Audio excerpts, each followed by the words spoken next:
देखो,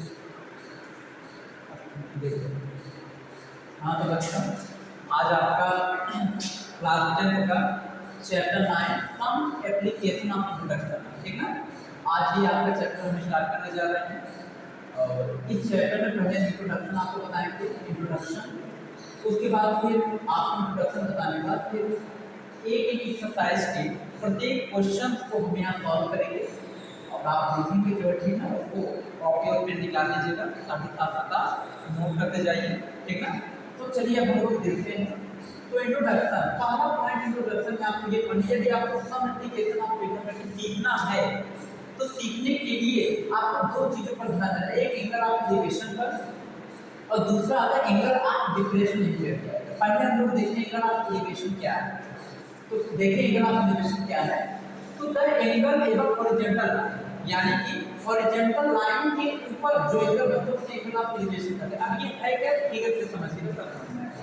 जैसे देखो बच्चों, ये मानते हैं ये छोटू है, ठीक है। ये कौन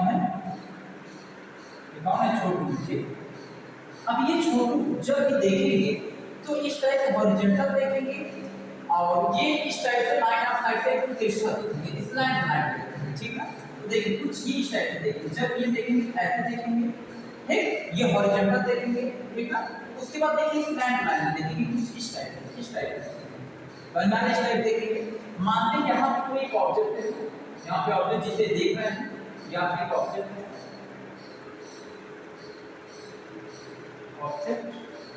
ठीक ना। तो ये जो आपका आदमी है, ये जो मैन है, ठीक ना, ये देखिए हॉरिजॉन्टल दिख रहा है, इसे हम लोग कहते हैं हॉरिजॉन्टल लाइन, ठीक है। और जो ये स्लैंट लाइन जो दिख रहा है, जो तिरछा दिख रहा है, इसे हम लोग कहते हैं लाइन ऑफ साइट, देखा है। और ये आपका ऑब्जेक्ट है, तो ये देखिए एकदम हॉरिजॉन्टल पहले देखेगा, उसके बाद ये एकदम स्लैंट एकदम तिरछा देखेगा, जैसे लाइन ऑफ साइट कहते हैं। ये तिरछा किसको देगा, इस ऑब्जेक्ट को देगा, ऊपर रखेंगे इस ऑब्जेक्ट को। Yes sir, clear. अब देखिएगा अब हम लोग क्या करते हैं, यहाँ से एक लाइन को ऐसे टच करा के ऐसे मिला देते हैं, ठीक ना। Yes sir. इस लाइन को हम लोग क्या कहेंगे, इस लाइन को हम लोग कहेंगे वर्टिकल लाइन, क्या कहेंगे, वर्टिकल लाइन। अब आप ध्यान से देखिएगा तो अब आपको समझ में आएगा। देखिए हॉरिजॉन्टल लाइन और लाइन ऑफ साइट के बीच में जो एंगल बनता है, ये एंगल, इस एंगल को हम लोग क्या कहते हैं पता है, इस एंगल को हम लोग कहते हैं एंगल ऑफ एलिवेशन।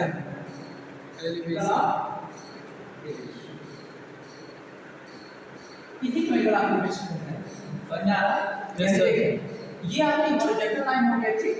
तो हॉरिजॉन्टल लाइन या कौन सा हॉरिजॉन्टल लाइन है, तो यानी कि हॉरिजॉन्टल लाइन, ये हॉरिजॉन्टल लाइन की जस्ट ऊपर, हॉरिजॉन्टल लाइन की ये आपकी हॉरिजॉन्टल लाइन, ठीक।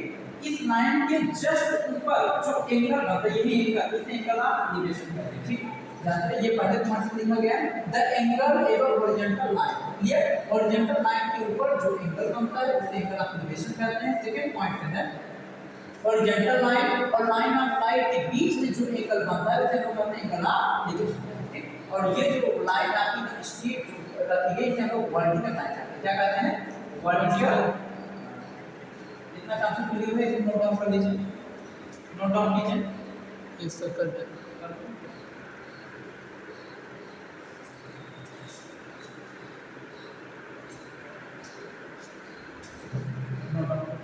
क्लियर बन गया। अगला जो होगा एंगल ऑफ डिप्रेशन इंवर्जन,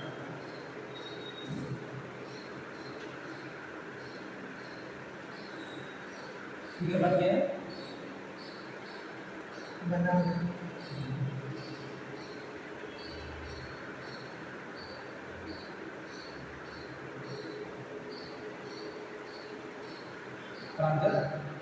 वैसे यहाँ तो वीडियो जो है आपकी व्हाट्सएप पे मिल जाएगी, ठीक है, अभी आप कर लीजिए, ठीक। आगे बढ़ना next angle of depression start करें।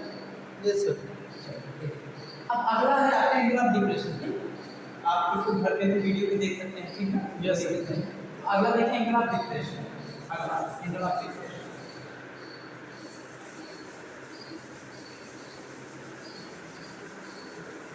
आप सब वीडियो पॉज करके भी देख सकते हैं, रोक के भी देख सकते हैं, ठीक है। अगला है एंगल ऑफ डिप्रेशन।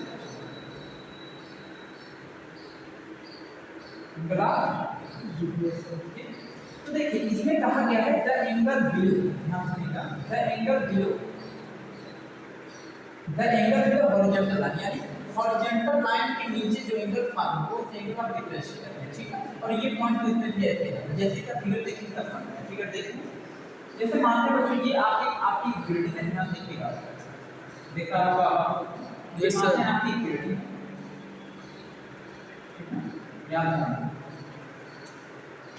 रंजन, जैसे ये मान लो आपकी बिल्डिंग है, यस सर, और इस पर कोई आदमी है, ये आदमी, ठीक, ये आदमी, ठीक है। अब ये आपको दो तरीके देखेंगे, पहले तो अपने आप को हॉरिजॉन्टल देखेगा, एक सीधा, ठीक, तो हॉरिजॉन्टल देखेगा जैसे कुछ नहीं, इसे हॉरिजॉन्टल लाइन कहते हैं, यस सर, हॉरिजॉन्टल लाइन। आपका वीडियो चला जाएगा, ठीक है, देख लेना, अब आप लोग समझिए, ठीक, घर से देख कर नोट कर लेना, ओके, ठीक है। यहाँ ध्यान देखिए, ये आपको क्या होगा, हॉरिजॉन्टल लाइन, क्लियर। अब देखिए ये आपकी बच्चों क्या होगी, हॉरिजॉन्टल लाइन, ठीक है। अब ये हॉरिजॉन्टल देखो, अब ये स्लैंट लाइन में देखिए किस टाइप में तिरछा। अब मानते हैं यहाँ कोई आपको ऑब्जेक्ट है, जैसे देखिए यहाँ पर आपका हमने कोई एक ऑब्जेक्ट है, इस टाइप से कोई एक ऑब्जेक्ट है, ये आपका, ठीक है। अब ये देखो तिरछा इस टाइप से देखिए, इस लाइन देखिएगा अपने, यस सर, इस लाइन को हम क्या कहेंगे, लाइन ऑफ साइट, क्या कहेंगे, line of site, line of site, ले कॉन्सेप्ट इतना समझ आ रहा है। यस अब सर, देखिए अब आपको पता होना चाहिए बच्चों कि इस हॉरिजॉन्टल लाइन और लाइन ऑफ साइट के बीच जो एंगल बनता है, यही एंगल देखिए, हॉरिजॉन्टल लाइन और लाइन ऑफ साइट, ये लाइन ऑफ साइट के बीच में जो एंगल बनता है, हम लोग क्या कहेंगे, एंगल ऑफ डिप्रेशन, डिप्रेशन कहेंगे, एंगल ऑफ डिप्रेशन। और मान लो सपोज आप कीजिए हम एंगल ऑफ डिप्रेशन को यहाँ अल्फा से डिनोट कर दिए, किससे डिनोट कर दिए, अल्फा। सपोज कीजिए हमने एंगल ऑफ डिप्रेशन को अल्फा से डिनोट किया, किससे डिनोट किए हैं, अल्फा से। तो आपको पता होना चाहिए कि एक आपने मेथड पढ़ा होगा, कि देखिए ये एंगल इस एंगल के इक्वल होता है, इस एंगल क्या होता है, इक्वल होता है। यहाँ भी यदि अल्फा एंगल बनेगा तो यहाँ भी कितना एंगल बनेगा, अल्फा ही एंगल। क्लियर समझ आ रहा है, यस सर। देखिए आप यहाँ पे एक लाइन पढ़ा, the angle below horizontal line, यानी हॉरिजॉन्टल लाइन के नीचे जो एंगल बनता है, देखिए ये आपकी हॉरिजॉन्टल लाइन है, क्लियर, यस सर। इस हॉरिजॉन्टल लाइन में देखो नीचे, इस हॉरिजॉन्टल लाइन के नीचे जो एंगल बन रहा है इसे हम लोग कहते हैं एंगल ऑफ डिप्रेशन। और आप ऐसे भी कह सकते हैं लाइन ऑफ साइट और हॉरिजॉन्टल लाइन के बीच में जो एंगल बनता है इसे क्या कहते हैं, एंगल ऑफ डिप्रेशन। अच्छा इसका कॉमन फॉर्मूला थोड़ा आप ये समझिए, जब कोई आदमी या मैन, ठीक है, देखिए जब कोई आदमी ऊपर से जब नीचे देखे, जब कोई आदमी ऊपर से नीचे देखे, यस सर, कौन सा एंगल बनता है, एंगल ऑफ डिप्रेशन बनता है। और एंगल ऑफ एलिवेशन किसे कहते हैं, जब कोई आदमी या जब कोई व्यक्ति, जब कोई छोटा सा लड़का या कोई भी व्यक्ति हो, जब वो नीचे से जब ऊपर देखे, मतलब नीचे से ऊपर देखे तो एंगल ऑफ एलिवेशन बनता है। और जब कोई आदमी ऊपर से नीचे देखे तो क्या बनता है, angle of depression. Clear concept, yes sir. इतना समझ में आया, इसको आप नोट डाउन कर लीजिए, ठीक ना। ठीक, आप वीडियो पॉज करके भी कर सकते हैं, कोई दिक्कत नहीं है, आगे बढ़ा जाए,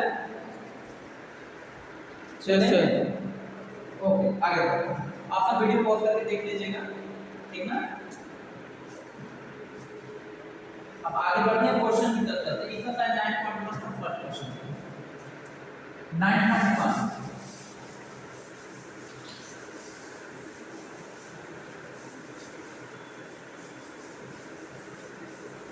अब देखिए आपका एक्सरसाइज स्टार्ट होता है एक्सरसाइज 9.1। ध्यान सुनिए क्वेश्चन क्या है, exercise 9.1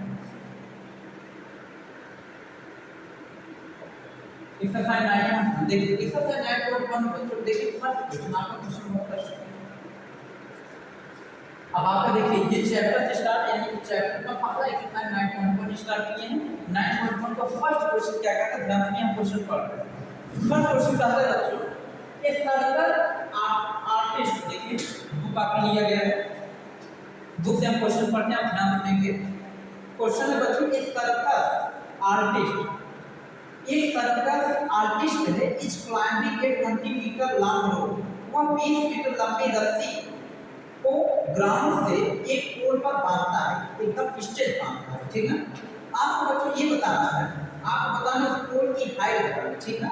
the find the height of the pole, pole की हाइट बताना है।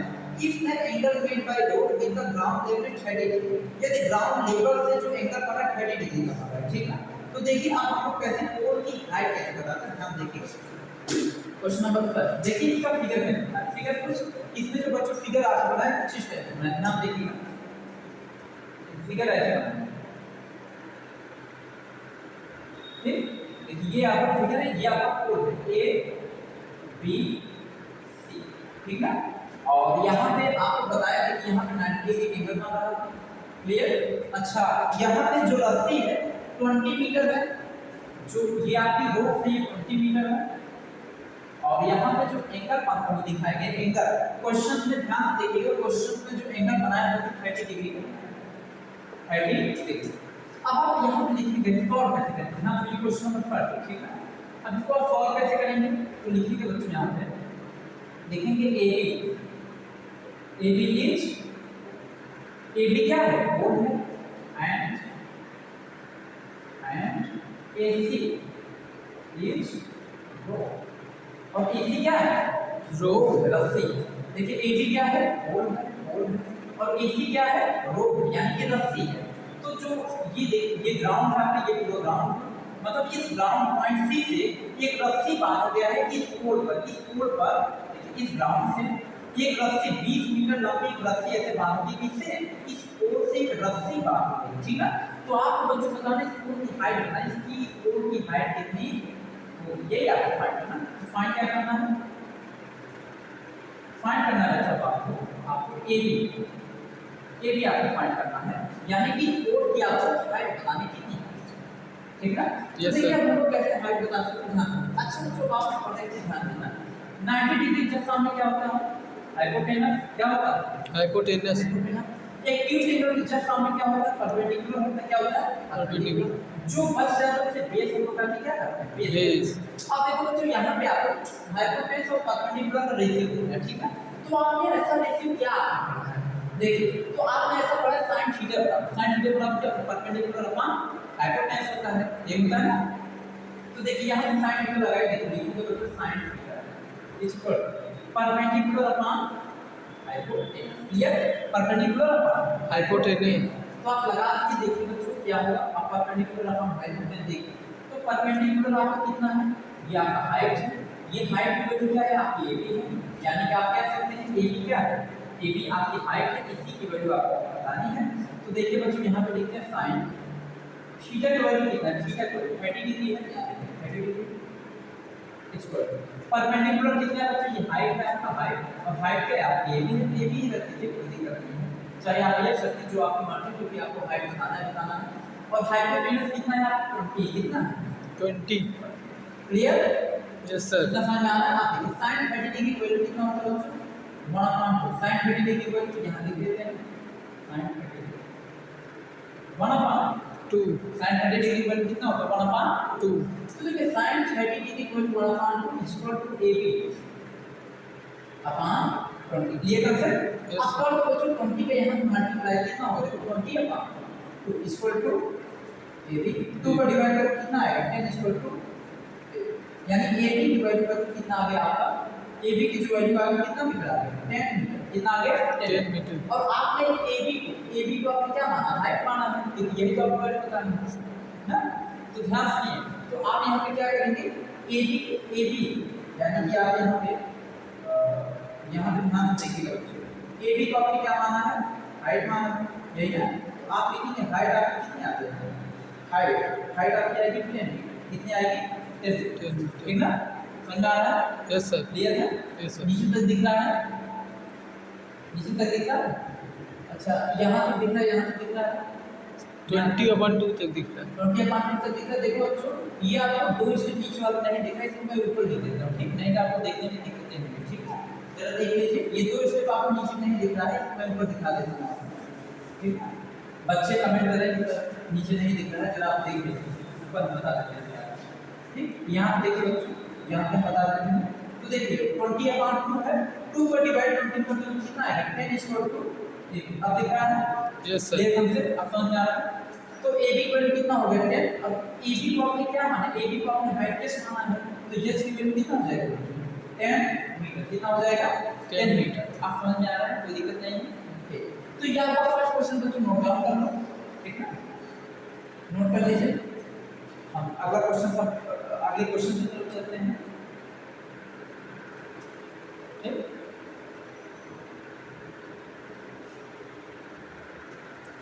ठीक है। Yes sir.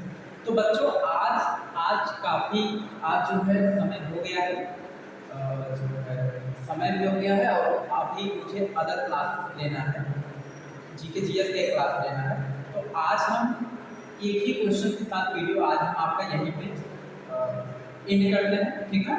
और इसके आगे का जो वीडियो है वो हम आपको कल प्रोवाइड कराएंगे, ठीक, क्योंकि मेरा अभी हिस्ट्री का क्लास नहीं लेना है और आप यहाँ क्लास नहीं लेंगे तो हो जाएगी दिक्कत जो है, क्योंकि आगे बच्चे आगे बैठे हैं उनको हिस्ट्री पढ़ाना, ठीक है। तो आगे का क्लास हम आपका नहीं हो सकेगा, ओके, ठीक है।